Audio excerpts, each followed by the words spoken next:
Hey everyone, welcome back to the channel Sharpen. My name's Robert Hall, and in today's video we're going to go over the Tamron 35-150mm f2-2.8 lens for E-mount cameras. I'm going to start by covering all the technical specs, but then I want to spend most of this video going over what it's like to actually use this lens, as I used it through so many different types of shoots in the month that I've had it. We have a focal length range of 35-150mm, which is kind of like an in-between of a 24-70 and 70-200.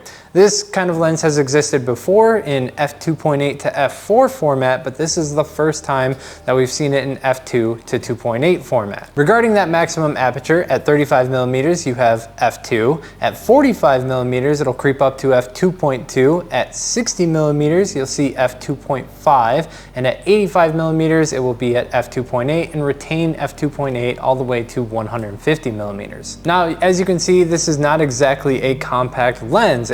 Wide aperture of f2-2.8 and the long focal range of 35-150 is going to be a pretty substantial lens. This one is 1165 grams. That means that it's slightly heavier than the newest Sony 70-200 f2.8 G Master version 2 lens, but it's also lighter than the original version of the 70-200 2.8. It is just over 6 inches long. However, it does have an extending barrel when you zoom out. It's not obnoxious like an 18-200mm type lens, but it does get about 2 inches longer. It's also 3.5 inches in diameter, so a bit on the thicker side, and we've got an 82mm filter thread on the front here. In terms of size, if you're a Sony shooter and you're comfortable with a 70-200 2.8, a 24-70 2.8, or the 135mm f1.8, you'll be comfortable handling the Tamron 35-150.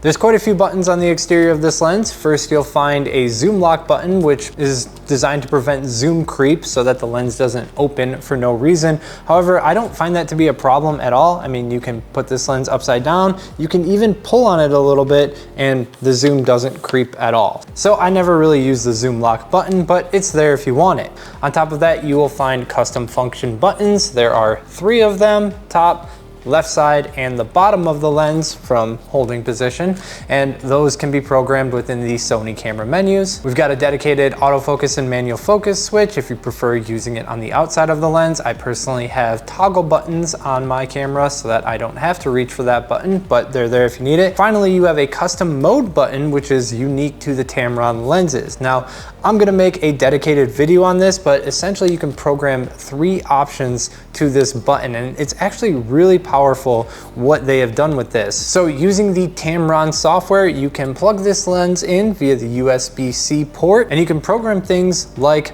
reversing the focus ring direction, changing the focus ring from controlling focus to instead controlling the aperture, setting up AB focus pulls for video. You can even modify the focus ring tension. So we're gonna do a deep dive of that software in a separate video. There are weather sealing rings all throughout the lens, and even the USB Type-C port is waterproof. Now let's get into my experience using this lens. The first gig that I used this lens for was event photography, a nighttime event running from 7 p.m. till 2 a.m. and it was all indoors in very low light conditions. The focal range was ideal. It was wide enough for run and gun portraits in a densely packed lobby, and it was long enough for stage shots of entertainers and speakers. The autofocus felt like a native Sony experience. Whether in low light scenarios or dealing with the quickly changing stage lighting, the lens achieved focus quickly and accurately. Because of this ideal focal range from 35-150, this was the first time that I can remember. I can't even tell you the last time I did this. This was the first time that I used a single body and single lens to cover an event. I almost always either use 2 primes, maybe a 35 and 85, or 2 zooms, like a 24-70 and 70-200. And by using a single lens, I was reminded of how freeing it is to manage a single camera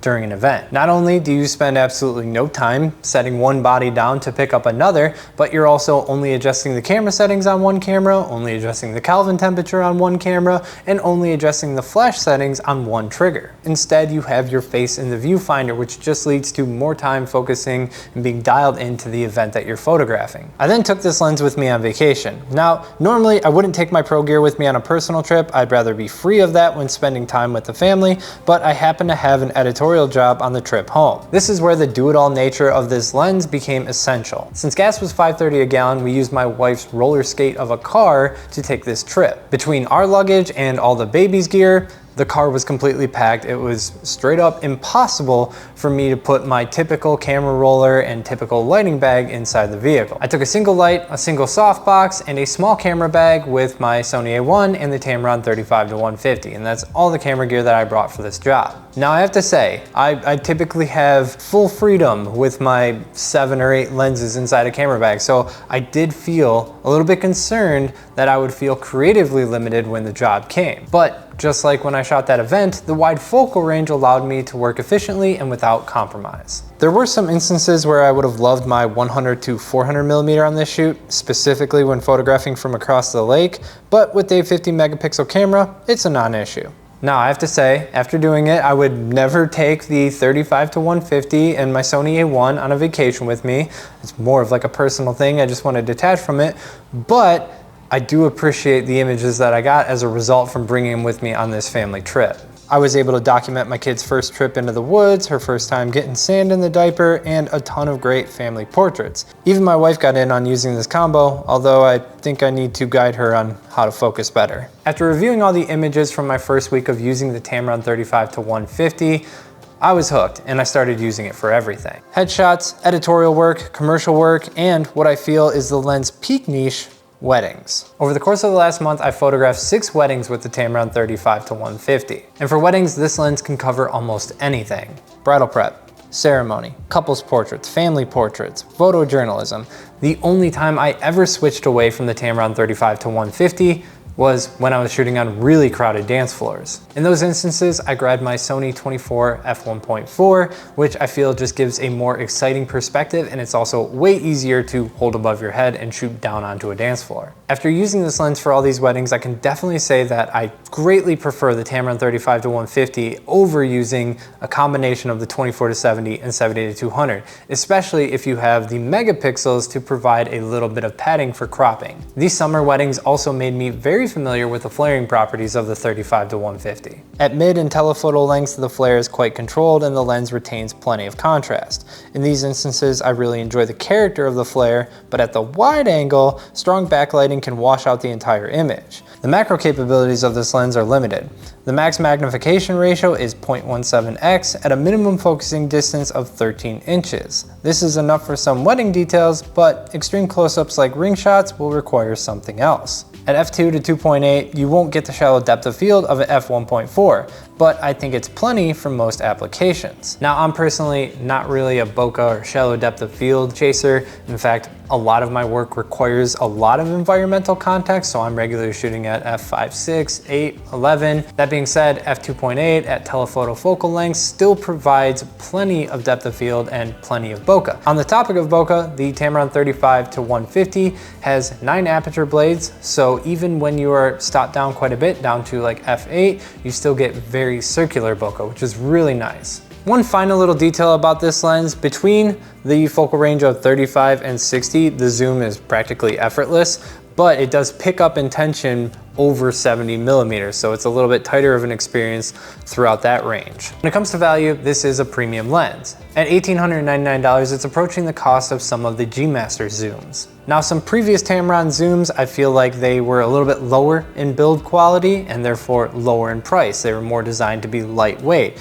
But in this instance, I feel the build quality of the Tamron 35-150 is on par with the best G Masters that are available for Sony. So I think its price is well justified. I think the real question that anyone needs to ask themselves when considering this lens is, how many other lenses can I avoid buying if I have the Tamron 35-150? This Tamron has the most value to anyone who hasn't invested in multiple zooms or a case full of prime lenses yet. The idea that you can buy a single lens and be well equipped to photograph an entire wedding with little compromise is just insane. Personally, I'm not going to be selling any of my gear. I'm going to keep all my primes. I do think that the G Masters offer a little bit more clinical of an experience, especially when it comes to flaring, and that can be really important in commercial and editorial work. So for now, this sits in my bag, just like this, connected to my camera, and it is my versatile option, and I only reach for another prime if I need something like an ultra wide aperture. All right, I hope you guys enjoyed this video on the Tamron 35-150. I will follow up with that video covering the Tamron software, showing you how you can modify some of those properties on the lens. Let me know what you guys think of this lens in the comments below. Let me know if you think that there's any niche that this would apply really well for,